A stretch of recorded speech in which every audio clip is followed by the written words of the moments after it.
नमस्कार दोस्तों। मेरा नाम लोकेश शर्मा। मैं आपका क्वांट एडुकेटर स्वागत करता हूं आपका हमारे YouTube चैनल पर। दोस्तों, आज हमारे साथ हमारे एक स्टूडेंट है जिनका नाम है पीयूष जैन, जिन्होंने रिसेंटली आईबीपीएस पीओ में जो एग्जाम हुई है 2022 की, उसमें यूनियन बैंक ऑफ इंडिया में प्रोबेशनरी ऑफिसर पोस्ट सिक्योर किया है। पीयूष के बारे में अगर मैं बताना चाहूं तो पिछले एक साल में इन्होंने तकरीबन 4 या 5 पोस्ट इन्होंने क्लियर कर ली है, जिसमें आईबीपीएस आरआरबी पीओ में इनका वेटिंग लिस्ट में नाम है। IBPS RRB clerical he has cleared, IBPS clerical final exam इन्होंने क्लियर किया है, और इस साल उन्होंने एसबीआई पीओ का इंटरव्यू भी फेस किया और एलआईसी एओ का मेंस भी इन्होंने लिखा है अभी तक, और उनके रिजल्ट अभी पेंडिंग है, फाइनल रिजल्ट। तो वी विल होप कि आप उन एग्जाम्स में भी अच्छा करें Piyush. Thank you so Yes. Much sir. या तो ये मैंने आपके बारे में ब्रीफ इंट्रोडक्शन दिया हमारे बच्चों को। आप पूरी अभी आपसे बात करेंगे, इन डिटेल जानेंगे कि किस तरह से आपने तैयार किया खुद को, किस तरह से आपने पढ़ाई की। तो सबसे पहले मैंने आपका ये जो ब्रीफ इंट्रोडक्शन बच्चों को बताया कि इतने सारे एग्जाम आपने वन गो में निकाले हैं, तो सबसे पहले पीयूष मैं ये जानना चाहूंगा, इतने सारे एग्जाम निकालने का गुरु मंत्र क्या रहता है आपकी तरफ से, क्या रहा है? सर गुरु मंत्र एज सच बोलना स्पेसिफिकली थोड़ा मुश्किल होगा, बट एक हम्म। चीज है कि सर किसी भी एग्जाम को देख के या किसी भी नेगेटिव चीज को देख के रुकना नहीं है, बस कॉन्टिन्यूअस प्रैक्टिस ही करना है जो आपको परफेक्ट बना जाती है एक बार। जी, बहुत बढ़िया पीयूष। और हाँ, कई बच्चे इन चीजों से भी ऑफेंस होते हैं, यार एक बंदा इतने सारे एग्जाम निकाल लेता है। तो आप किस इस पॉइंट ऑफ व्यू पे आपका क्या राय है? सर ऐसे ऑफेंसिव होना किसी के लिए तो गलत है, क्योंकि जब तक फाइनल रिजल्ट नहीं आता हमें खुद ही पता नहीं होता कि कौन सा एग्जाम क्लियर हो रहा है।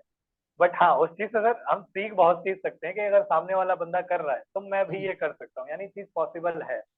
जी जी, एग्रीड। मैं भी इसी चीज में हमेशा मानता हूँ, जब तक आपके हाथ में फाइनल रिजल्ट नहीं आता है तब तक हम कुछ नहीं कह सकते, इसलिए हमें सारे फॉर्म, सारे एग्जाम्स को अपीयर करना पड़ता है, सारे फॉर्म्स भरने होते हैं। जी पीयूष, बहुत अच्छी बात है, आपकी तैयारी वाकई में बहुत जबरदस्त रही है, तभी आप इतने सारे एग्जाम्स क्वालिफाई कर पाए। बट ऑब्वियस है, ज्वाइन कोई आप एक ही करेंगे, नो डाउट ऑफ इट। ठीक है। तो पीयूष, सबसे पहले हम स्टार्ट करते हैं, तैयारी शुरू कैसे की आपने? स्टार्टिंग पॉइंट मेरा ऐसे था कि मेरा एक दोस्त था जिसने मुझे रिकमेंड किया था बैंकिंग एग्जाम्स के लिए, और मैं हम्म। कॉमर्स फील्ड से आ रहा था, तो मेरे लिए हम्म। थोड़ा सा हैंडी था चीजों को समझने के लिए। तो हम्म। स्टार्ट मैंने सर एज ए सबसे पहले तो मॉक से ही किया था कि एक बार मैं जज कर लूँ खुद को कि मैं कहाँ स्टैंड कर रहा हूँ और हम्म। कौन कौन सी चीजें हैं जहाँ पर मैं वीक हूँ, तो जो प्रिपेयर करने वाला है। तो सबसे पहले खुद का शॉर्ट एनालिसिस, उसके बाद चीजें मैंने एक प्रिपेयर करी कि मैं इसको इसको इतना टाइम देना है, इसको इतना टाइम देना है।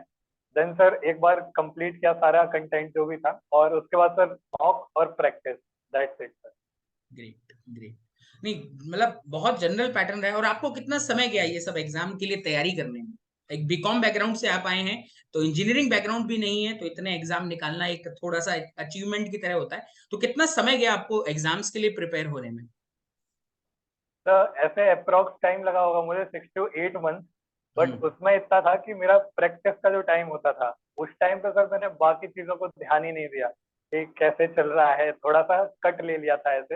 हाँ, जी। रिफ्रेश जरूर होता है सर, जैसे 6 दिन पढ़ लिया तो 7वें दिन थोड़ा सा फ्रेश हो गए, थोड़ा घूम के आ गए, ऐसा। बट तो जो डे टू डे में था, जैसे सोशल मीडिया सर काफी ज्यादा लोग बहक जाते हैं वहां पे, तो थोड़ा उन हम्म। चीजों से साइड लाइन लेके थोड़ा सा डिसिप्लिन रह के बस। जी। तो यानी मतलब आप आपका कहने का सिर्फ इतना सा सेंस है, एक बीकॉम स्टूडेंट होते हुए भी तकरीबन 6 या 8 महीने की अगर कंसिस्टेंसी से तैयारी की जाए, तो इतने सारे एग्जाम्स को क्रैक करना इट्स क्वाइट पॉसिबल है ना? Yes sir, definitely. जी, बहुत बढ़िया बात आपने कही। अच्छा, अभी हम बात करते हैं, थोड़ा सब्जेक्ट टू सब्जेक्ट आते हैं। अब जैसे आप बीकॉम बैकग्राउंड से रहे हैं, हमारे काफी सारे स्टूडेंट हैं जो कि बीकॉम या नॉन साइंस बैकग्राउंड से आते हैं, नॉन मैथ बैकग्राउंड से आते हैं। तो आपने स्पेसिफिकली क्वांट की तैयारी कैसे की, थोड़ा सा मैं वो जानना चाहूंगा। सर क्वांट के लिए सबसे पहले तो मेरा सब लोगों से जैसे पहले से पता रखा था कि प्री तो सब लोग कर लेते हैं, बट मीन्स में ऐसा होता है कि नहीं बनता है, क्वेश्चन डिफिकल्ट आते हैं, ऐसे आते हैं। हम्म। तब मैंने को भी ऐसे डर था कि पता नहीं मैं कर पाऊंगा या नहीं, बट स्टार्टिंग में मैंने एकदम सिंपल रखा कि पहले मुझे एक बार कंटेंट पढ़ने तो दो, टॉपिक क्या है ये जानने दो। तो टॉपिक जब मैं सर पढ़ता था तो उसमें पहले मैंने प्री के अगर 10 क्वेश्चन लगाए तो साथ में 5 मीन्स के भी मैं करता था, कि हम्म। एक बार आइडिया लगे क्वेश्चन किस टाइप के आते हैं। वो हम्म। मैंने एक बार किया। फिर उसके बाद सर जब एक बार पूरी चीजें कंप्लीट हो गई टॉपिक, तो सारा मैंने मॉक्स पे ही पूरा ध्यान दिया और सर मॉक अगर मैं 3 घंटे का अगर मेंस का लगाता था तो 6 से 7 घंटे सर एनालिसिस पे लगता था। स्पेसिफिकली क्वांट की बात करें तो सर 45 मिनट का जो सेक्शन मिलता था उसको सर एनालाइज करने में 2 से 3 घंटे करता था मैं, और एक एक हम्म। क्वेश्चन जो भी दिया है प्रॉपर सॉल्व करता था सर।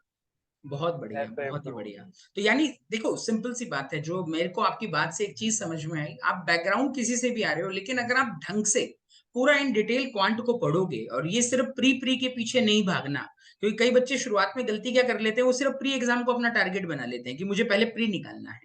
तो वो लगभग उसी लेवल की तैयारी करते हैं। और जैसा कि हम हमेशा अपने कहते हैं क्लासेस में, ऑनलाइन में भी ऑफलाइन में भी, कि भाई आप तैयारी जब कर रहे हो तो प्री और मेंस की पैरेलल तैयारी रखिए। दोनों तैयारियां अलग नहीं हैं, चाहे क्वांट की बात करें या किसी भी सब्जेक्ट की बात करें। तो बहुत बढ़िया बात है पीयूष, आपकी इन बात से मुझे लगता है काफी सारे जो नॉन मैथ बैकग्राउंड स्टूडेंट है उनको बहुत सारा हिंट मिलेगा, आइडिया जरूर लगेगा कि यार किस तरह से हम अपनी सब्जेक्ट्स को प्लान कर सकते हैं। चलिए, इसके बाद आते हैं एक क्रिटिकल सब्जेक्ट है जो कि आजकल बच्चों को बड़ा परेशान कर रहा है। पहले एक टाइम पे स्कोरिंग रहा करता था, लेकिन पिछले 2-3 सालों से बहुत परेशान कर रहा है। दैट इज करंट अफेयर्स, यानी जनरल अवेयरनेस। वो कैसे प्रिपेयर किया पीयूष आपने? सर जनरल अवेयरनेस का सेक्शन मैंने अभी रिसेंट जो क्वेश्चंस आ रहे थे बैंकिंग एग्जाम में मैंने वो एनालाइज करे। तो हम्म। पहले ऐसा होता था सर, जैसे आपने बताया कि पहले स्कोरिंग होता था, बट अभी क्वेश्चन एकदम डीप में पूछे जा रहे हैं। तो हम्म। इतना मुझे समझ में आ गया था कि अपन लोग यहाँ से स्कोर तो नहीं कर पाएंगे, बट इसको छोड़ के भी नहीं चल सकते हैं, तो इसको साथ ही के साथ लेने चलना पड़ेगा। तो डेली करंट अफेयर्स में पढ़ता था, उसके साथ साथ मैं वीकली मैगजीन जो आती थी उसको कोई सा भी ले लेता था, या मंथली जो भी मेरे को अवेलेबल हो जाती थी तो हम्म। मैं वो लिया और वहां से सर रिवीजन करता था।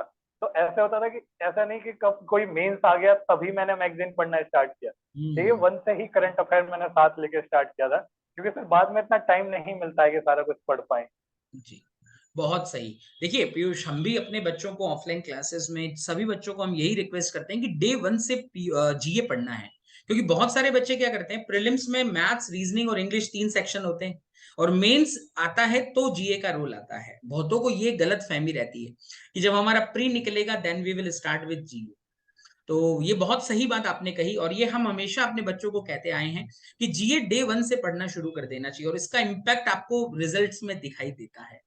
ओके, मैं जान सकता हूँ आपको पीओ में कितना स्कोर था करंट अफेयर्स के लिए? सर पीओ के लिए मेरा 16 नंबर आया था, ये इसमें से आउट ऑफ ओके, 40 जो भी था। करंट अफेयर्स के लिए बहुत बढ़िया। यस अच्छा स्कोर है, मतलब जिस तरह का करंट अफेयर इस साल रह रहा है बच्चों का, तो उस कंटेक्स्ट में 16 is a very good score. जी पीयूष, उसके बाद हम बात करते हैं दो बहुत बेहतरीन सब्जेक्ट्स जो कि मोस्टली बच्चों के, कभी कुछ कुछ बच्चों को दिक्कत रहती है लेकिन कुछ का स्कोरिंग सेक्शन भी होता है। That is English and forever section जो होता है लोगों का, लॉजिकल रीजनिंग। तो इन सेक्शंस को आप कैसे लेके चले, कैसे इनकी तैयारी रखी, एक एक करके इनके बारे में बताइए। सर, सबसे पहले रीजनिंग की अगर बात करते हैं तो जब मैंने रीजनिंग स्टार्ट किया तो हम्म। सबसे पहले जो चीज समझ में आई वो था कि इसमें कोई टॉपिक जैसा कोई चीज है नहीं। जस्ट यहाँ पे कुछ पजल्स आ रहे हैं, अपने को वो बनाना है, और कुछ जैसे जो मिसलेनियस क्वेश्चंस होते हैं, हाँ वहां पे सर सीखने जैसा होता है मिसलेनियस में, बट मेजर जो रोल होता है वो पजल्स का होता है। तो एक बार मैंने वीडियोस जो था लेक्चर में वहां पे देखा, या फिर कहीं से जो दोस्त वगैरह थे उनसे समझा कि अच्छा ऐसे बनाते हैं। उसके बाद सर रीजनिंग के लिए कुछ भी नहीं, रोज का बस प्रैक्टिस। सेक्शनल मॉक उठाया और उसको अच्छे से लगाया। और सर ऐसा नहीं था कि खाली प्री लगा दिया, प्री के जब मेरे पे पजल इजीली बनने लग गए थे तो मैंने सीधा सीधा स्विच कर दिया था मेंस वाले पे। तो सर जब मेंस की पजल बनाना स्टार्ट किया ना तो सर प्री की पजल ऑटोमेटिकली टाइम रिड्यूस हो गया। जो पजल कभी 5 मिनट में बनती थी वो 1 से 1.5 मिनट में बनने लग गई। तो उस ग्रेट। चीज का बहुत ज्यादा फायदा हुआ। हम्म। नेक्स्ट इज सर इंग्लिश का आपने बोला, तो सर इंग्लिश वैसे मैंने पढ़ रखा था काफी अच्छे से, बट इंग्लिश का सर इश्यू ये आ रहा था कि जो एग्जाम में पूछा जाता है और जो कम्युनिकेशन वाला इंग्लिश होता है सर उसमें काफी डिफरेंस होता है। तो हम्म। वो चीज प्रिपेयर करने के लिए थोड़ा सा टाइम लगा। लोगों ने जैसे जैसे बोला कि आप ऐसे वर्ड्स लिख सकते हैं, सेक्शन लगा सकते हैं, या फिर ग्रामर कंप्लीट कर लो, मैंने पहले तो सबका सुन के देखा, जिसने जो बोला वो कर लिया, क्योंकि सर बन नहीं रहा था मेरे को वो सब्जेक्ट। फिर उसके बाद जब मुझे समझ में आया यार कुछ काम नहीं कर रहा है, खुद से थोड़ा सोचते हैं, तब फिर मैंने न्यूज़पेपर पकड़ा और रोज का सर 3 से 4 घंटे सिर्फ और सिर्फ न्यूज़पेपर पढ़ा। ऑटोमेटिकली सर सारी चीजें आने लग गई। और जो आरसीज वगैरह होते थे सर, जहाँ पे लोगों को टाइम लग जाता है या फिर थोड़ा कॉम्प्रिहेंड करने में दिक्कत आता था, वो हम्म। चीज सबसे इजी बन गई थी सर उसके बाद मेरे लिए। तो ग्रेट। सेम ही रूल है सर हर जगह पे, जस्ट प्रैक्टिस और अच्छे से उसको ध्यान देना, किसी और का नहीं सुनना है, जो भी बोल दिया है खुद करके देखा है। बहुत बढ़िया। तो यानी आपने इन चारों सब्जेक्ट को विद इन मतलब एक कंटिन्यूटी के साथ में 6 से 8 महीने में बहुत अच्छे से चारों सेक्शंस को प्रिपेयर किया। Got it. एंड आपने अपने जो भी एग्जाम्स टारगेट किए थे लगभग सभी एग्जाम्स को क्रैक किया। ग्रेट पीयूष, बहुत ही बढ़िया। अच्छा, अब बात करते हैं अगले कदम की तरफ जो कि पीओ में होता है, क्लरिकल में वो स्टेप नहीं गिनते हैं, दैट इज इंटरव्यू राउंड। तो अभी आप कॉमर्स बैकग्राउंड से आ रहे हैं तो बहुत सारे मतलब एक्सपेक्टेशन रहते हैं, कम्युनिकेशन की रिक्वायरमेंट रहती है फॉर पीओ। बहुत सारे बच्चों को इंटरव्यूज वगैरह में बहुत डाउट रहता है कि हम कैसे अपने आप को प्रेजेंट करेंगे, क्या बात करेंगे।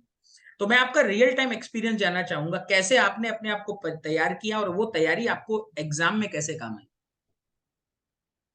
तो इंटरव्यू के नाम से पहले तो यही कि बच्चे बहुत डरे होते हैं, क्योंकि एकदम नया एक्सपीरियंस होता है और पहले से हमें नहीं पता होता है क्या है। बट जैसे ही सर मैंने सेंटर विजिट किया था, आपसे मेरी पर्सनल बात हुई थी, आपने मेंटोर्स जो हम लोगों को एक तो प्रोवाइड कराए थे, उनसे मेरा बात हुआ था। तो वो चीज जो एक एटमॉस्फेयर प्रोवाइड किया था, एक्चुअल इंटरव्यू जैसा ही था। तो उस चीज से सर ऐसे हुआ कि जब मैं इंटरव्यू में गया तो मुझे ऐसा कुछ नया नहीं लग रहा था कि ओके एकदम नया सा कोई चीज हो रही है मेरे साथ। तो ऐसे हो गया था वो। और दूसरी चीज सर, जैसे मैंने आपको बताया कि डे वन से मैंने जीए पढ़ना स्टार्ट किया था, तो जो बैंकिंग वाला पार्ट था वो मेरा ऑलरेडी कवर था।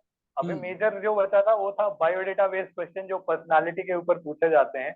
तो उसके लिए सर जब आप लोगों ने इंटरव्यूज वगैरह कराए थे, तो सर लोगों ने इतने अच्छे से और डीप में क्वेश्चन पूछे थे, तो मुझे नहीं लगा कि उसके अलावा भी कुछ क्वेश्चन पूछे गए होंगे जो बताया गया। और लैंग्वेज का सर एक इश्यू होता है बहुत से लोगों को कि क्या लैंग्वेज होगी, तो हिंदी या इंग्लिश मेजरली लोगों को लगता है। बट आई से सर कि जो एक्सपीरियंस रहा, हिंदी और इंग्लिश कुछ मैटर नहीं करता, इट्स जस्ट कि आप अपने थॉट्स कैसे प्रेजेंट कर रहे हैं, वो करेक्ट होना चाहिए और सामने वाले को समझ आना चाहिए क्लियर। तो sir it was great experience, और मुझे लिटरली सर इंटरव्यू में बहुत मजा आ रहा था, क्योंकि प्रैक्टिस ऑलरेडी अच्छी हो गई थी। बहुत बेहतरीन, बहुत ही बेहतरीन। देखिए, हम भी बच्चों को यही समझाते हैं, इंटरव्यू से डरना नहीं है, इंटरव्यू को थोड़ा फेस करना है और प्लस अपने आप के बारे में आपको डिस्कवर करना होता है। एक्चुअली हम सारे क्वेश्चंस के आंसर हमारे अंदर ही छुपे होते हैं इंटरव्यूज के, लेकिन होता क्या है, हम बाहर आंसर ढूंढ रहे होते हैं यूट्यूब पे या लोगों से। तो वही हम कोशिश करते हैं कि आपको रियल टाइम एक्सपीरियंस दें और आप अच्छे से अपने आप को तैयार रखें। मेंटली प्रिपेयर रहना बहुत जरूरी है। इंटरव्यू इज ऑल अबाउट एक मेंटल ब्लॉकेज की तरह होता है। अगर आप कॉन्फिडेंट हैं तो बहुत अच्छा जाएगा, अगर आप कॉन्फिडेंट नहीं है तो इंटरव्यू को खराब होने में भी बहुत देर नहीं लगती है। जी पीयूष, यस सर। बहुत बढ़िया लगा। और मैं जानना चाहूंगा आपके और कौन कौन से एग्जाम्स है जिनका रिजल्ट आप अवेटेड कर रहे हैं, मतलब वेट कर रहे हैं जिनकी।